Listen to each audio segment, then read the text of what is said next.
महाभारत में मत्स्य देश के राजा विराट। महाभारत भारतीय इतिहास और संस्कृति का एक महान ग्रंथ है, जिसमें अनेक चरित्रों और राजाओं का वर्णन मिलता है। इन्हीं में से एक है मत्स्य देश के राजा विराट। राजा विराट एक महत्वपूर्ण पात्र हैं, जिनकी भूमिका महाभारत के वनवास और अज्ञातवास प्रसंगों में विशेष रूप से उल्लेखनीय है। वे एक पराक्रमी, धर्मनिष्ठ और सहृदय शासक थे। राजा विराट मत्स्य देश के शासक थे, जो वर्तमान में राजस्थान और आसपास के क्षेत्रों में स्थित था। उनकी राजधानी का नाम विराटनगर था, जो आज के भरतपुर या जयपुर के समीप माना जाता है। राजा विराट के दो प्रमुख पुत्र थे, उत्तर और श्वेत, और एक कन्या थी, उत्तरायणा। उनकी रानी का नाम सुदेशना था। महाभारत में जब पांडवों को कौरवों द्वारा जुए में हराकर वनवास भेजा गया, तब उन्हें 13 वर्षों का वनवास और 1 वर्ष का अज्ञातवास करना पड़ा।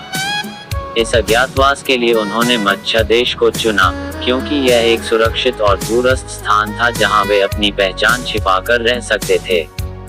पांडवों ने राजा विराट के दरबार में विभिन्न रूपों में प्रवेश किया।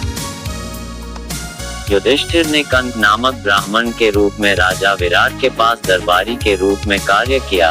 भीम ने बलवंत रसोई वल्लभ बनकर रसोई में काम किया। अर्जुन ने बृहन्नला नामक किन्नर के रूप में उत्तरायणा की नृत्य और संगीत शिक्षा दी। नकुल ने अस्तबल में सेवक बनकर काम किया और सहदेव ने गायों के देखरेख का कार्य संभाला। द्रौपदी ने स्वयं को सैरंध्री नामक दासी के रूप में रानी सुदेशना के पास नियुक्त किया।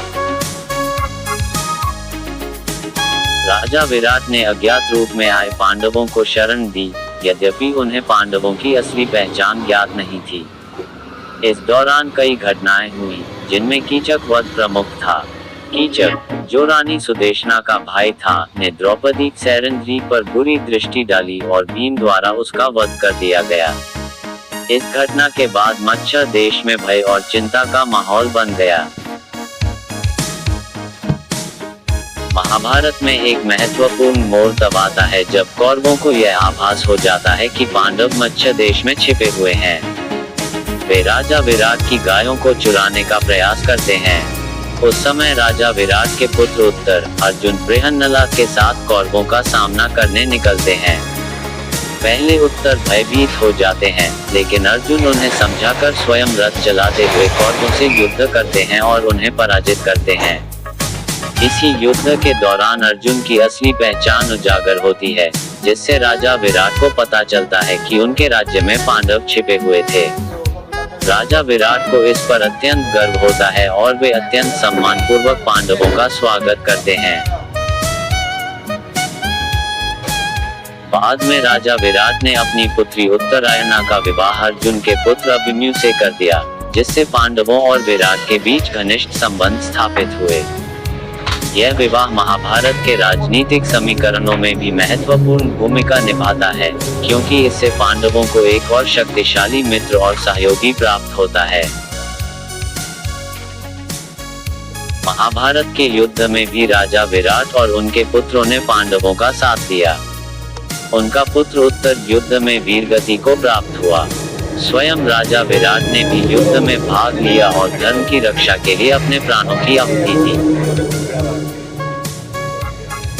राजा विराट का चरित्र धार्मिकता, वीरता और कर्तव्य निष्ठा का प्रतीक है। उन्होंने न केवल पांडवों को शरण दी, बल्कि उनके सम्मान और रक्षा के लिए भी हर संभव प्रयास किया। उनका जीवन इस बात का प्रमाण है कि एक सच्चा शासक अपने राज्य की मर्यादा और धर्म की रक्षा के लिए किसी भी कठिनाई का सामना कर सकता है।